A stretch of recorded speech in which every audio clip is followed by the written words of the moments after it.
Hello दोस्तों, welcome to IUPSC और हम देखेंगे relation between fundamental right and DPSP कि इनके बीच संबंध क्या है, हमारे जो मूलभूत अधिकार हैं और राज्य के नीति निर्देशक तत्व हैं। तो देखिए, जो रिलेशन है इनके बीच में, इसकी कहीं ना कहीं शुरुआत और जो इसका रूट है वो Indira Gandhi versus supreme court of India. आपको पता है कि हमारे यहाँ जो जुडिशरी है वो इंडिपेंडेंट एंड यूनाइटेड जुडिशरी है। तो इंदिरा गांधी, देखिए हुआ क्या था, जब 1966 में लाल बहादुर LV शास्त्री जी की डेथ हुई थी ताशकंद में, उसके बाद इंदिरा गांधी को कमान मिल गई थी देश की, वो PM हो गई थी। PM होने के साथ साथ क्या हुआ कि उनका मेन जो जोर था, मेन चीज थी, देखिए जो इंदिरा गांधी की कांग्रेस थी ना, वहां पे भी दो पार्ट डिवाइडेड थे। एक इंदिरा गांधी, एक सिंडिकेट पार्ट था और एक कांग्रेस था। तो सिंडिकेट पार्ट ये लाइमलाइट में न रहते हुए वहां के नेता को चूज करता था कांग्रेस में। तो सिंडिकेट से काफी लड़ाई चलती थी हमारे इंदिरा गांधी की, तो उन्होंने सिंडिकेट को ही एबॉलिश कर दिया था। मतलब एक आयरन लेडी सिंगल हैंडेडली सारा काम कर रही थी। तो अब क्या हुआ कि इनको लगा कि अब मेरी सरकार गिर जाएगी, प्रॉब्लम हो जाएगी, तो उन्होंने कहा एक ही काम है जिससे मेरी सरकार बची रह सकती है, क्योंकि पार्टी में फूट पड़ गई थी। एक ही काम है कि मैं गरीबों के लिए काम करूं। तो एक बहुत बड़ा हमारा नारा दिया, गरीबी हटाओ।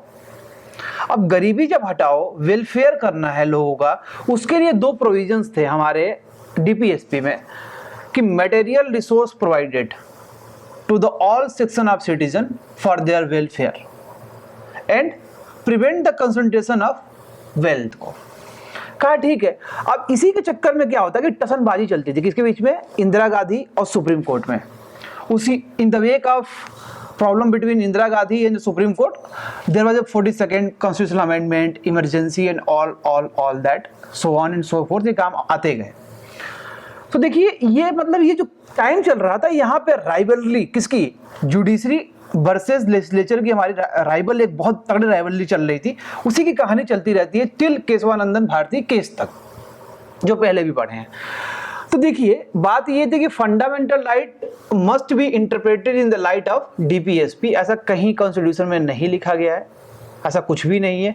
देखिए अभी जो प्रेजेंट पोजीशन, जो पोजीशन कॉन्स्टिट्यूशन में दी गई है, ये है कि fundamental right legally enforceable and justiciable in the court of law. मतलब भाई आपकी जो राइट्स है, यदि किसी ने वायलेट किया, जाइए सुप्रीम कोर्ट से और मांग के लेके आइए, ये हक है।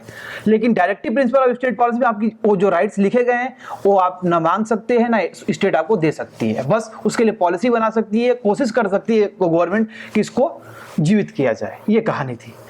तो बात ये चल रही थी कि फंडामेंटल राइट जो है DPSP को लाने के लिए, DPSP को हमें लिबल करने के लिए, जिंदा करने के लिए, क्या फंडामेंटल राइट को अमेंड कर सकते हैं क्या?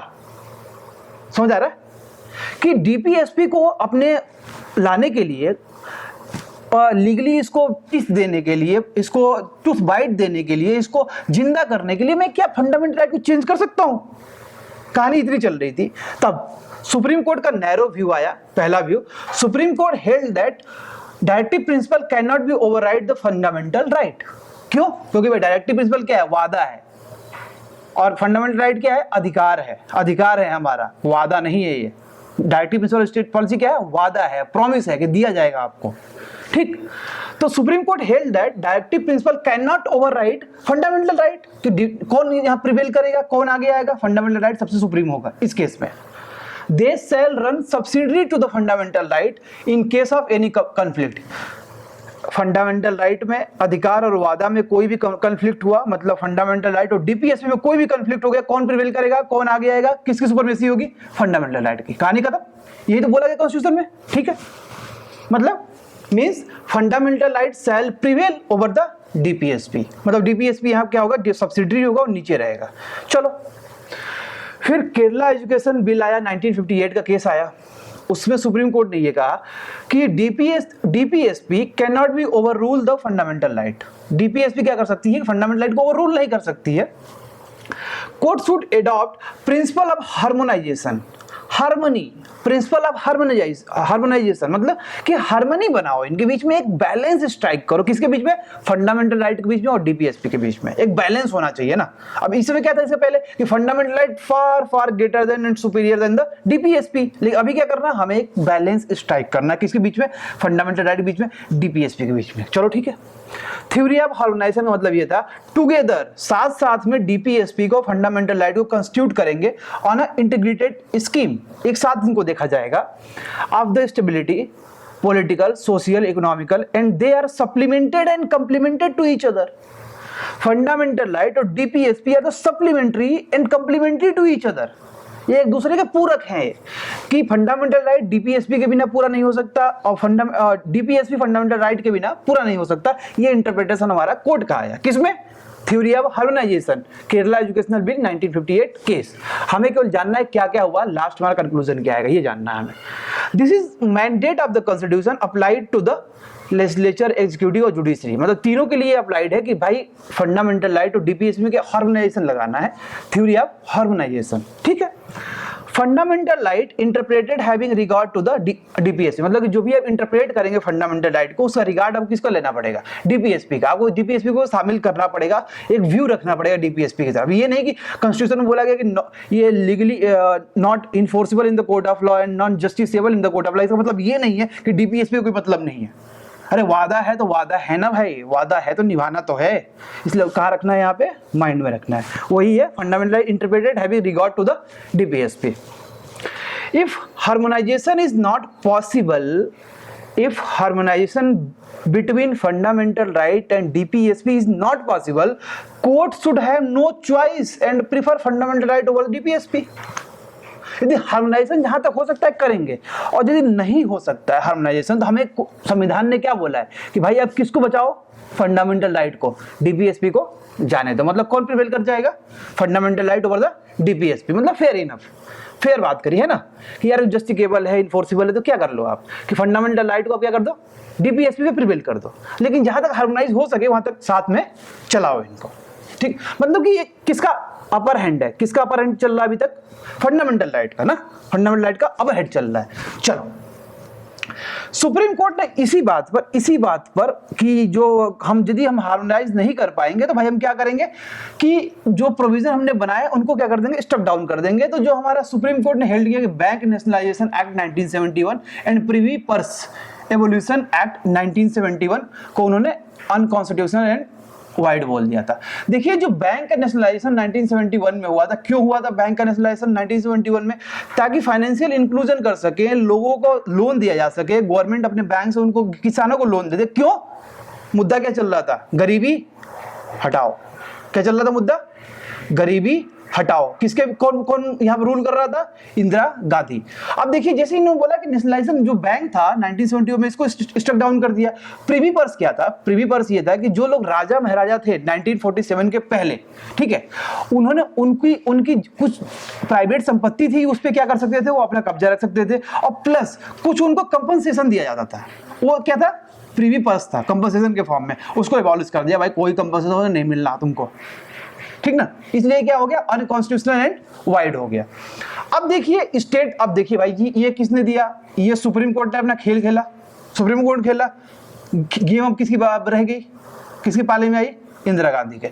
इंदिरा गांधी का बोला चलो state responses by the enacting 25th constitutional amendment introduction. जो 25th कॉन्स्टिट्यूशनल अमेंडमेंट हुआ इंदिरा गांधी ने किया, उसमें एक आर्टिकल जोड़ा गया 31 सब क्लॉज सी, ठीक है।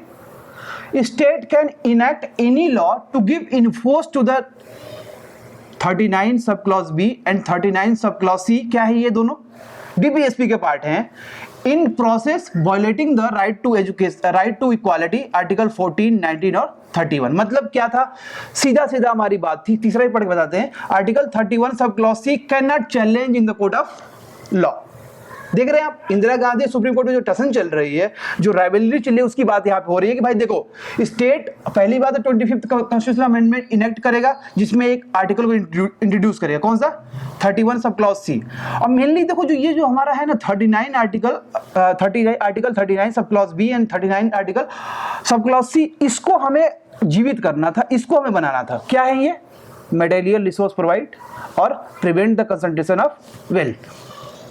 तो इसके ये 31C में जोड़ा गया कि ये भाई ये जो हमारे होंगे, यदि मैं 39 सब क्लास बी में और 39 सब क्लास सी में कोई काम करती हूं, कोई गवर्नमेंट काम करती है, तो ये प्रिवेल कर सकता है किस पे, आर्टिकल 14 पे, 19 पे और 31 पे, मतलब इनडायरेक्टली कि फंडामेंटल राइट पे ये प्रिवेल कर सकता है। कोई डाउट? क्या प्रिवेल कर सकता है भाई? कौन ऊंचा आ सकता है? डीपीएसपी ऊपर, और फंडामेंटल राइट किस केस में? केवल 39 sub clause B, 39 sub clause C. Kesavananda Bharati case versus state of Kerala 1976 case. Earlier part, जो ये दो पार्ट हैं कि ये दो चीजें हैं, ये दो पार्ट, ठीक है, आप समझ रहे हैं? फर्स्ट सेकंड जिसमें आपने अमेंडमेंट लगाया, आपने ये आर्टिकल जोड़ा, और 39B 39C, और यही नहीं कि आपने यहाँ पे डीपीएसपी को प्रिवेल कर दिया ओवर द फंडामेंटल राइट, कोई प्रॉब्लम नहीं है, इट्स फाइन, ओके। ये डीपीएसपी को आपने प्रिवेल कर दिया इस पे फंडामेंटल राइट पे, कोई प्रॉब्लम नहीं है, कोई प्रॉब्लम नहीं है। लेकिन आपने ये क्या लिखा है? Article 31 sub clause C can not challenge in the court of law. ये क्या है? आप क्या कर रहे हो? Earlier part is valid but later part is unconstitutional and void. आप क्यों? क्योंकि आप जुडिशियल रिव्यू का जो पावर है वो आप ले रहे हो, किससे? कोर्ट से। चलो, for first time to DPSP article 39 sub clause B, 39 sub clause C would take precedence over the fundamental right. मतलब किसने वैलिड कर दिया इसको? अर्लियर पार्ट जैसे बोला कोर्ट ने कि भाई ये वैलिड है, मतलब ये दो पार्ट तो वैलिड है, कौन सा इनवैलिड हुआ?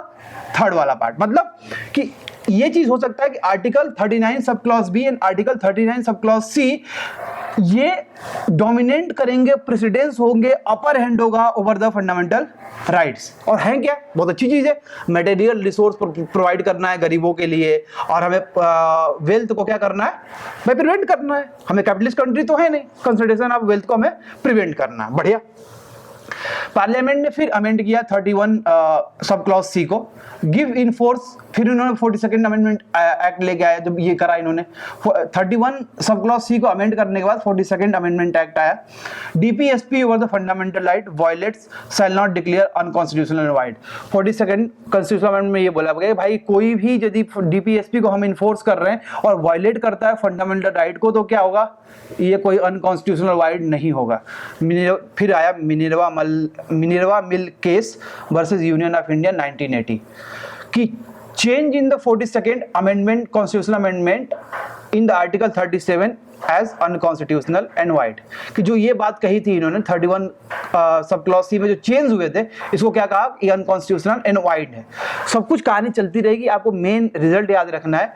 ग्राउंड क्या है कि disruption of article 39 sub clause B and sub clause B, ये क्या है? Basic structure of the constitution है। इसके ग्राउंड पे इन्होंने क्या बोला कि ये चीज जो है आपका, जो आपने ये बोला 31 सब क्लॉज सी में आपने चेंज किया, 42nd अमेंडमेंट ने जो चेंज किया, ये क्या होंगे? अनकॉन्स्टिट्यूशनल एंड वाइड होंगे। भाई देखो मेन काम ये 44 अमेंडमेंट एक्ट आया 1978 में, वहां से आर्टिकल 31 सब क्लॉज सी को ही हटा लिया गया। चलो हटा दो, फंडामेंटल राइट की लिस्ट से उन्होंने हटा दिया। प्रेजेंट पोजीशन क्या है जी? प्रेजेंट पोजीशन क्या है? प्रेजेंट पोजीशन क्या है? ये इंपॉर्टेंट बात आ रही है। प्रेजेंट पोजीशन ये है कि यदि जो आप 39 sub clause B, sub clause C को आप इस पे कोई लॉ बनाते हैं, रूल बनाते हैं, material resource provided under 39 sub clause B prevent concentration of wealth under 39 sub clause सी, यदि इस पे आप रूल बनाते हैं तो DPSP could be prevail over the fundamental right। Clear? पूरी कहानी का जिस्ट ये है कि आप लॉ बनाइए, डीपीएसपी को आप जिंदा कीजिए, बट यदि आप 39 सब क्लॉज बी पे बनाते हैं, 39 सब क्लॉज सी पे बनाते हैं रूल, तो ये क्या करेगा? ये डीपीएसपी का पार्ट है, क्योंकि आर्टिकल 35 तक ही तो हमारा क्या है? फंडामेंटल राइट है।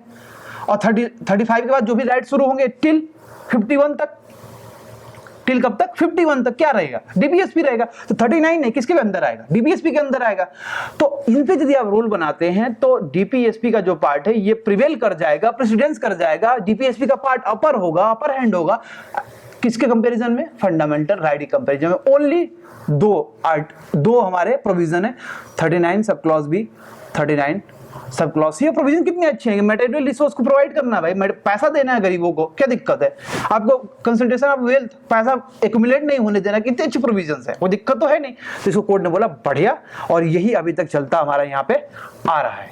तो ये रहा relation between fundamental right and DPSP, और आगे हम देखते हैं कि क्या क्या प्रोविजंस हैं, क्या क्या हमारे सोशलिस्ट, हमारे इंटेलेक्चुअल जो प्रोविजंस है उसकी हम बात करेंगे एक फॉर्मल वे में। So thanks for watching, have a nice day.